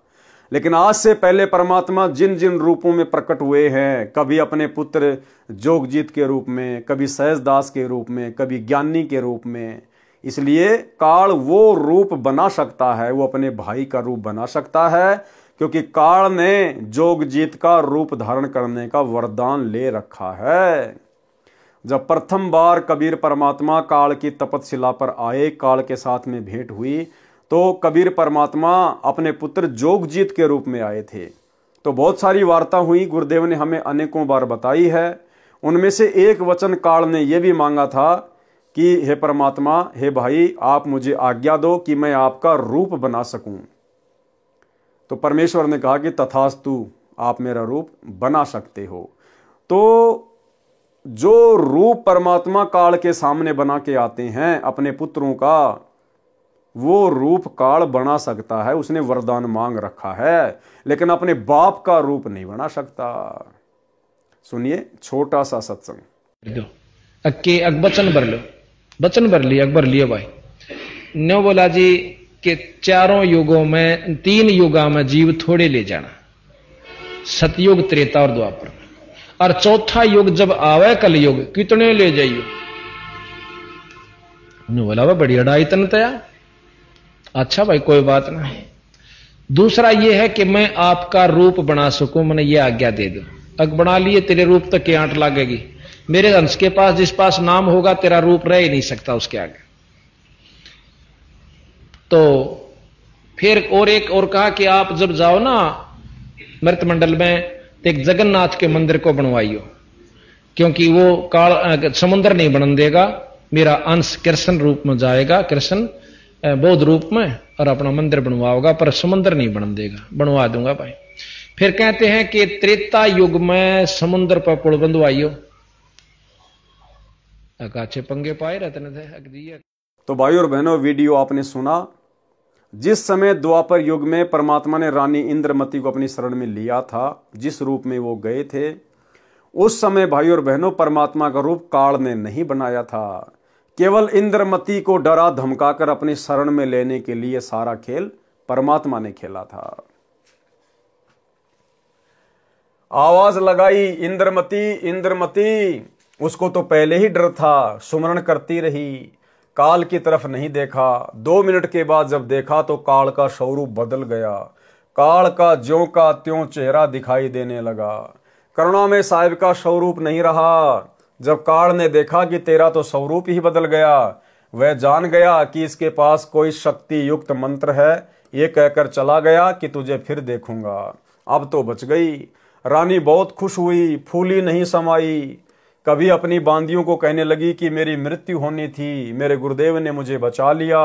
राजा के पास गई तथा कहा कि आज मेरी मृत्यु होनी थी, मेरे गुरुदेव ने रक्षा कर दी, मुझे लेने के लिए काल आया था। राजा ने कहा कि तू ऐसे ही ड्रामे करती रहती है, काल आता तो क्या तुझे छोड़ जाता। ये संत वैसे बहका देते हैं, अब इस बात को वह कैसे माने। खुशी खुशी में रानी लेट गई। कुछ देर के बाद सर्प बनकर काल फिर आया और रानी को डस लिया। ज्यों ही सर्प ने डसा, रानी को पता चल गया। रानी जोर से चिल्लाई, मुझे सांप ने डस लिया। नौकर भागे। देखते देखते एक मोरी पानी निकालने का छोटा छिद्र में से वह सर्प घर से बाहर निकल गया।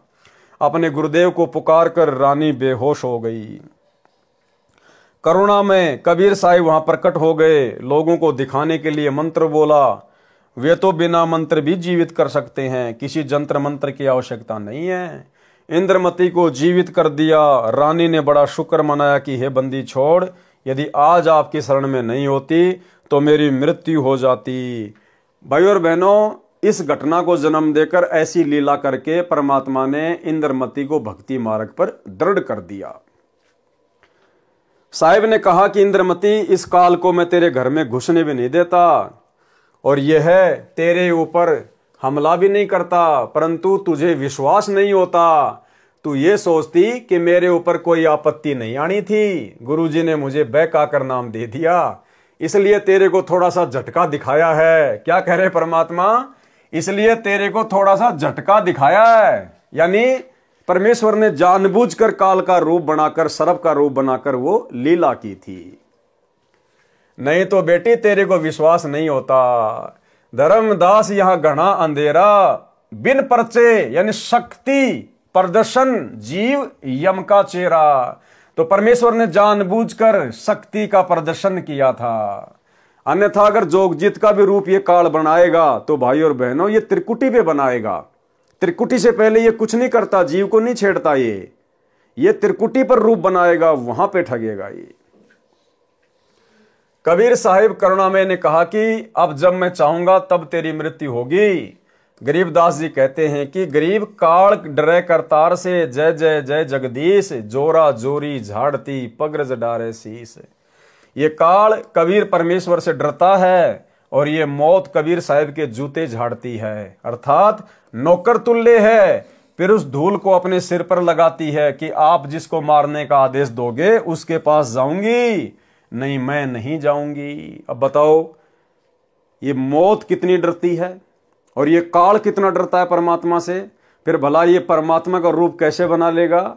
इसलिए वर्तमान में सतगुरु रामपाल जी अपने वास्तविक सतलोकी रूप में हैं और इनका रूप भाई ये काल ना तो यहां बना सकता ना त्रिकुटी पे बना सकता।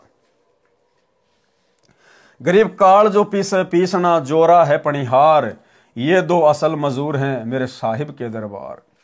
ये काल जो यहाँ का 21 ब्रह्मांड का भगवान ब्रह्म है, जो ब्रह्मा विष्णु महेश का पिता है, ये तो मेरे कबीर साहिब का आटा पीसता है। अब बताओ भगवान का आटा पीसने वाला कैसे भगवान का रूप बना लेगा। अर्थात पक्का नौकर है और जोरा यानी मौत मेरे कबीर साहिब का पानी भरती है, अर्थात एक विशेष नौकरानी है। ये दो असल मजूर मेरे साहिब के दरबार में हैं। कुछ दिनों के बाद करुणामय कबीर साहिब फिर आए, रानी इंद्रमती को शतनाम प्रदान किया। फिर कुछ समय के उपरांत करुणामय साहिब ने रानी इंद्रमती की अति श्रद्धा देखकर सारनाम दिया, परम पद की उपलब्धि करवाई। परमेश्वर करुणामय रूप से रानी के घर दर्शन देने जाते रहते थे तो इंद्रमती प्रार्थना किया करती थी कि मेरे पति राजा को समझाओ मालिक, ये भी मान जाए, आपके चरणों में आ जाए तो मेरा जीवन सफल हो जाएगा। अब ये भी जीव की कमजोरी होती है कि मेरा पति भी आपके चरणों में आ जाए तो मेरा जीवन सफल हो जाए, ये भी जीव की एक कमजोरी होती है। चंद्र विजय से कबीर साहिब ने प्रार्थना की कि चंद्र विजय आप भी नाम लो, ये 2 दिन का राज और ठाट है, फिर 84 लाख योनियों में प्राणी चला जाएगा। चंद्र विजय ने कहा कि भगवान मैं तो नाम लूं नहीं और आपकी शिष्या को मना करूं नहीं, चाहे सारे खजाने को ही दान करो, चाहे किसी प्रकार का सत्संग करवाओ, मैं मना नहीं करूंगा। कबीर साहिब करुणामय ने पूछा आप नाम क्यों नहीं लोगे। चंद्र विजय राजा ने कहा कि मैंने तो बड़े बड़े राजाओं की पार्टियों में जाना पड़ता है। करुणामय कबीर साहिब ने कहा कि पार्टियों में जाने में नाम में क्या बाधा है, सभा में जाओ, वहां काजू खाओ, दूध पियो, शरबत जूस पी लो, शराब मत प्रयोग करो, शराब पीना महापाप है। परंतु राजा नहीं माना। रानी की प्रार्थना पर करुणामय कबीर साहिब ने राजा को फिर समझाया कि नाम के बिना ये जीवन ऐसे ही व्यर्थ हो जाएगा, आप नाम ले लो। अब देखो भाई और बहनों, यहां पर एक पॉइंट है जो हम सब ने समझना है। करुणामय कबीर साहिब ने कहा कि पार्टियों में जाने में नाम को क्या बाधा करेगा, यानी आप पार्टियों में जाते हो जाओ, उससे नाम पे क्या दिक्कत आएगी।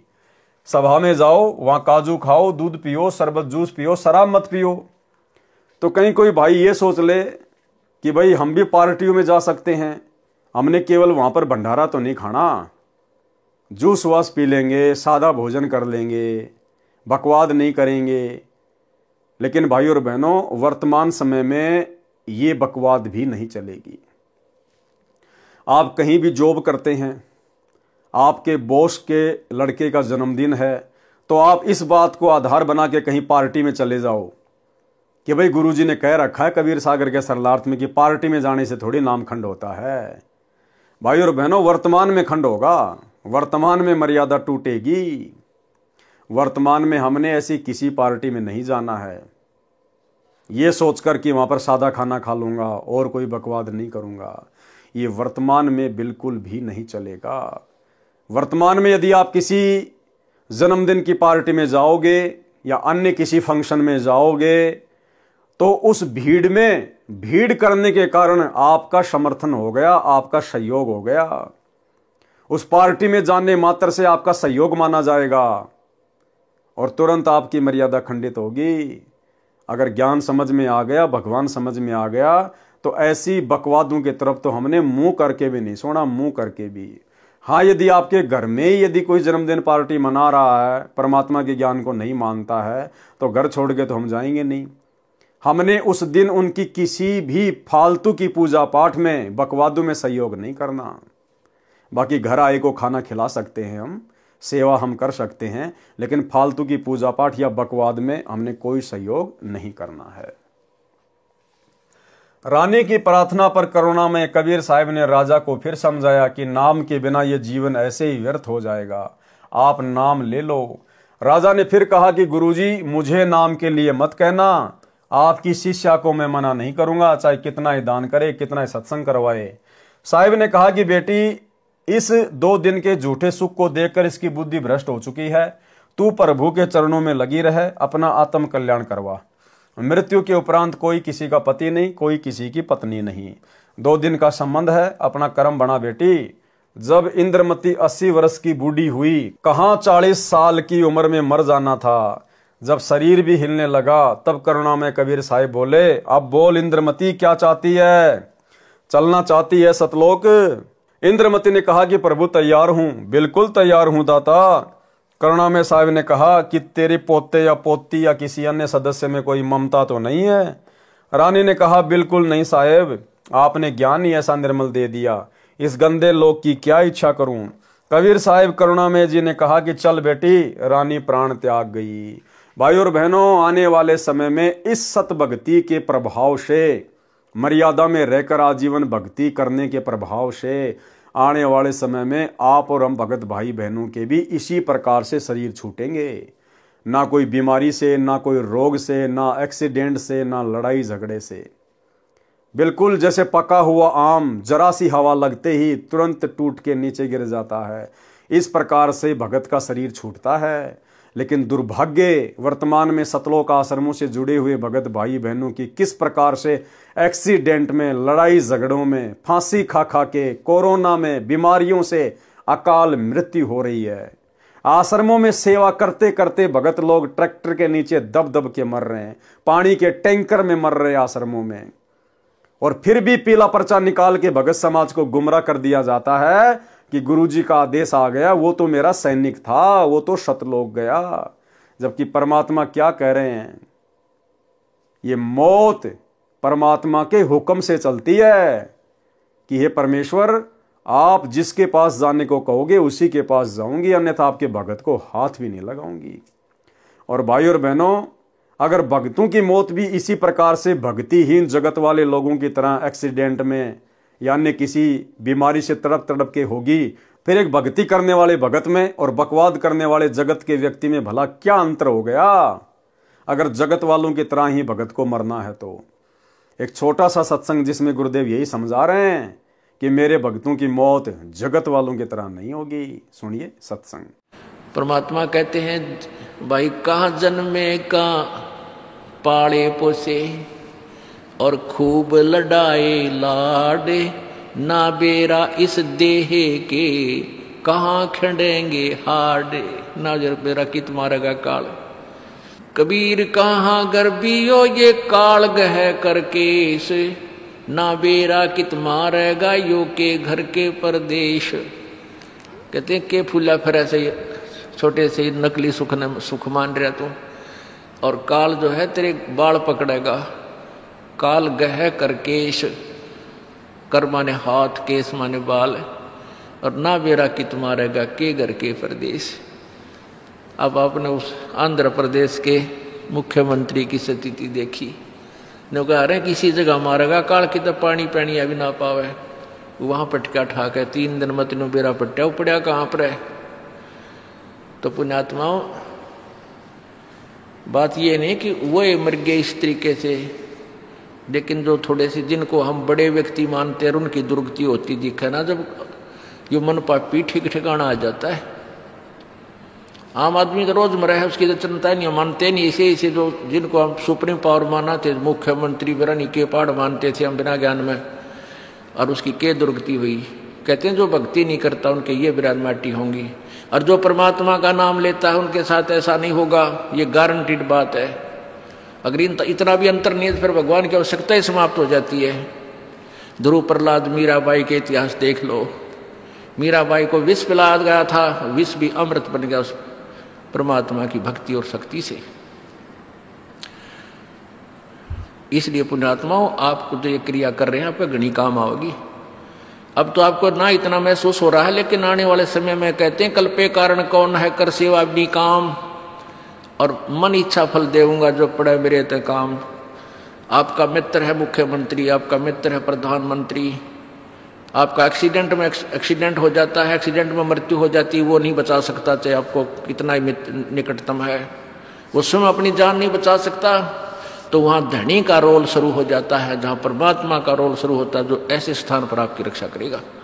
तो हमने इन अन्य सहारों को त्याग कर परमात्मा का आसरा ही लेना चाहिए। तो भाई और बहनों, आप और हमने तो गुरुदेव की मर्यादा में रह के भक्ति करके, और हमने तो सहज मृत्यु को प्राप्त होना है, सहज मृत्यु को। और ये पहचान है, जब तक भगत सहज मृत्यु को प्राप्त नहीं होगा वो कभी भी सतलोक नहीं जा सकता। परमेश्वर कबीर जी करुणा में रानी इंद्रमती की आत्मा को ऊपर ले गए। इसी ब्रह्मांड में एक मानसरोवर है, उस मानसरोवर में इस आत्मा को स्नान कराना होता है। इंद्रमती को वहां पर कुछ समय तक रखा। करुणामय रूप में कबीर परमेश्वर जी ने रानी से पूछा कि तेरी कुछ इच्छा तो नहीं है? यदि इच्छा रही तो दोबारा जन्म देना पड़ेगा। यदि मन में संतान व संपत्ति या पति पत्नी आदि की इच्छा थोड़ी सी भी रह गई तो आत्मा सतलोक नहीं जा सकती। इंद्रमती ने कहा, साहेब आप तो अंतर्यामी हो, कोई इच्छा नहीं है, आपके चरणों की इच्छा है। केवल एक मन में शंका बनी हुई है कि मेरा जो पति था उसने मुझे किसी भी धार्मिक कर्म के लिए कभी मना नहीं किया। नहीं तो आजकल के पति अपनी पत्नियों को बाधा कर देते हैं। यदि वह मुझे मना कर देता तो मैं आपके चरणों में नहीं लग पाती, मेरा कल्याण नहीं होता। उसका इस शुभ कर्म में सहयोग का कुछ लाभ मिलता हो तो कभी उस पर भी दया करना दाता। अब भाई और बहनों, ये भी कमजोरी है। हमने केवल शिक्षा लेनी है, शिक्षा। ये कथाएं हमारे मनोरंजन के लिए नहीं है। हर एक कथा का एक सारांश निकलता है। यदि वर्तमान में कलयुग की बिचली पीढ़ी में गुरुदेव के द्वारा इतना अनमोल गूढ़ ज्ञान परमाणु सहित देने के बावजूद भी यदि आप और हम भगत भाई बहनों की अंत काल में अगर इंद्रमती की तरह जरा भी अपने परिवार के किसी सदस्य में, पोता पोती में, पति पत्नी में, बेटा बेटी में, कार कोठी या संपत्ति में रह गई जरा सी भी, भले आप छुपा दो, भले आप ऊपरी मन से दिखावा करोगे नहीं परमात्मा, नहीं गुरुदेव मेरी कोई इच्छा नहीं है, लेकिन वो अंतर्यामी है, वो अंदर से देखेगा। और आप परमात्मा को झूठ बोलने के कारण, परमात्मा से छुपाने के कारण डबल दोषी हो जाओगे, डबल दोषी। इसलिए हम भगत भाई बहनों ने ज्ञान को आधार बनाकर यहाँ की किसी भी वस्तु में हमने कोई मोह अंत समय में नहीं लगाना है। केवल परमात्मा के चरण, केवल परमात्मा का सतलोक, केवल परमात्मा की भक्ति, यहां से पीछा छुटवाने का ही प्रयास करना है हमने। करुणामय जी ने देखा कि ये नादान इसके पीछे फिर अटक गई। साहेब बोले, ठीक है बेटी, अभी तू 2-4 वर्ष यहां रह।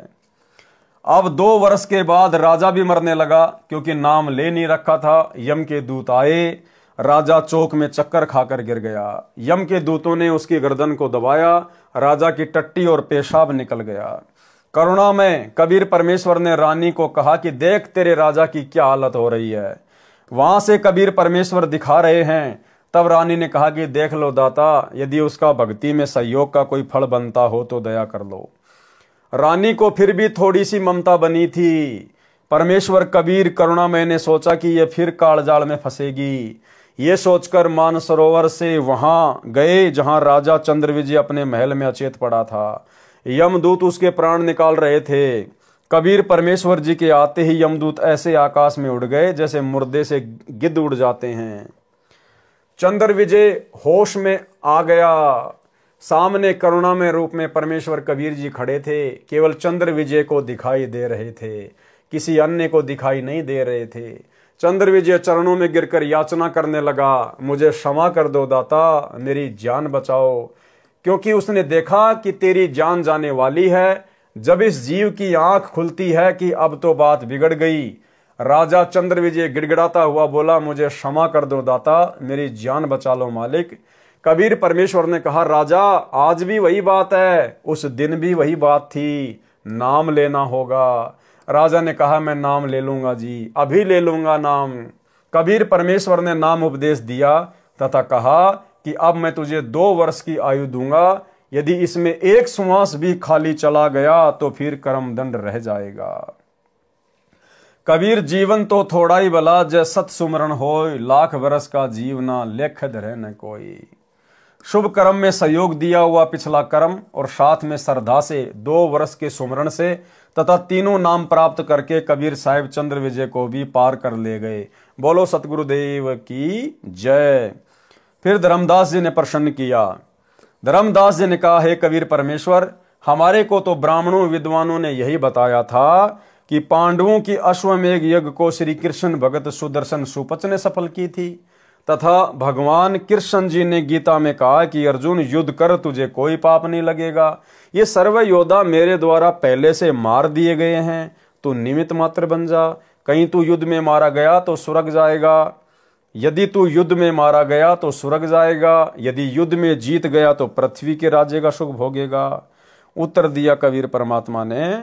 कबीर परमेश्वर जी ने कहा, धर्मदास, सुदर्शन सुपथ श्री कृष्ण भगत नहीं था, वह पूर्ण ब्रह्म का उपासक था।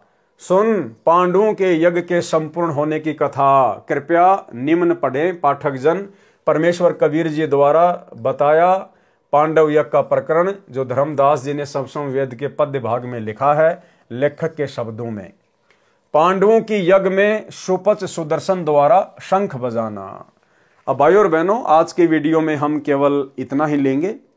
कल रात्रि 8 बजे हम इस कथा को पांडवों के अश्वमेघ यज्ञ में सुपच सुदर्शन के रूप में, यानी अपने भगत के रूप में कबीर परमात्मा के द्वारा जाकर उनकी यज्ञ को सफल करना, इस प्रकरण को हम कल रात्रि 8 बजे लेंगे। तो आज के वीडियो में केवल इतना ही। कल रात्रि सभी भाई बहन फिर से लाइव जुड़िए। तब तक गुरुदेव भगवान हम सबको आज्ञा दें, इजाजत दें, आशीर्वाद दें। बंदी छोड़ सतगुरु रामपाल जी भगवान की जय हो।